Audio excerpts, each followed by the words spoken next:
मुगल राजा आदिल शाह ने मराठाओं के बीच में से इनके पिता को उठा करके जेल में डाल दिया, कारावास दे दिया। और ये बहुत दिन तक सोचने लगे कि क्या करें। और तभी देखिए उसी समय में शाहजहां भी था दिल्ली के अंदर, और शाहजहां भी हालांकि है वो भी मुसलमान और आदिल शाह भी मुसलमान, लेकिन पॉलिटिक्स तो पॉलिटिक्स है ना। तो मुगल राजाओं को उन्होंने आपस में कैसे भरवाया, उधर उनको सपोर्ट और अलायंस की बात करी। इतने मास्टर अलायंस के मामले में, कब कहां किससे अलायंस बिल्ड करना। शाहजहां को बोले कि आप इस पर इंफ्लुएंस डालो, ये मेरे पिता को छोड़े, और शाहजहां उनकी बात मान गए।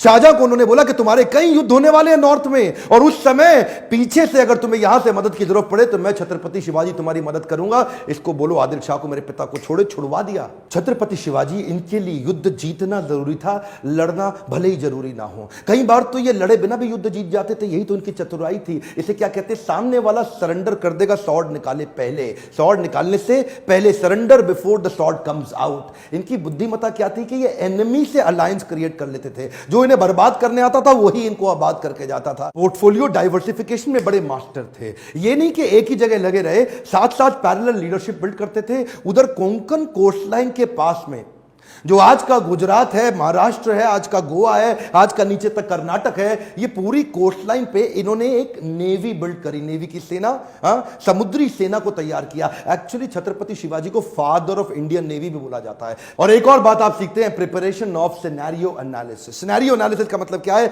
आने वाले समय में सिनेरियो ए होगा तो मैं ऐसे लड़ूंगा, बी होगा तो ऐसे लड़ूंगा, सी होगा तो ऐसे लड़ूंगा।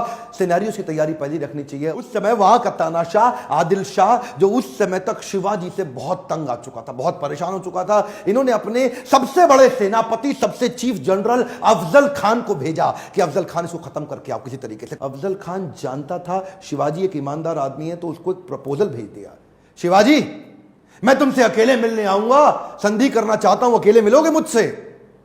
शिवाजी बोले ठीक है, अकेले मिल लेते, मुझे कोई समस्या नहीं।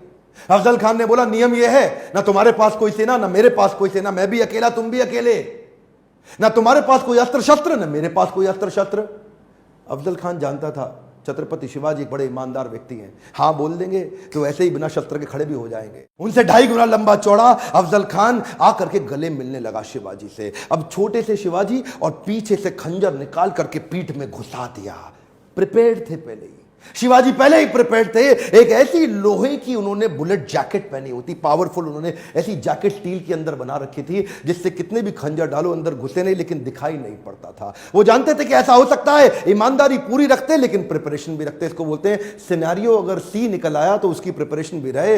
हाथ पीछे से खींचा और उनका सिंह नख बाहर निकल आया, और वो जो सिंह नख नाम का उनका जो चाकू होता है ना, वो चाकू शेर के पंजे जैसा इतना सॉलिड कि उसको घुसाया पेट में। अफजल खान का किडनी वहां से बाहर निकाल दी फाड़ के। और यहां रुके नहीं, इसको मारते ही अब इसकी सेना का पूरा मनोबल तोड़ दिया, उनकी मानसिक दशा को कमजोर करके उनका प्रतापगढ़ किला जीत गए।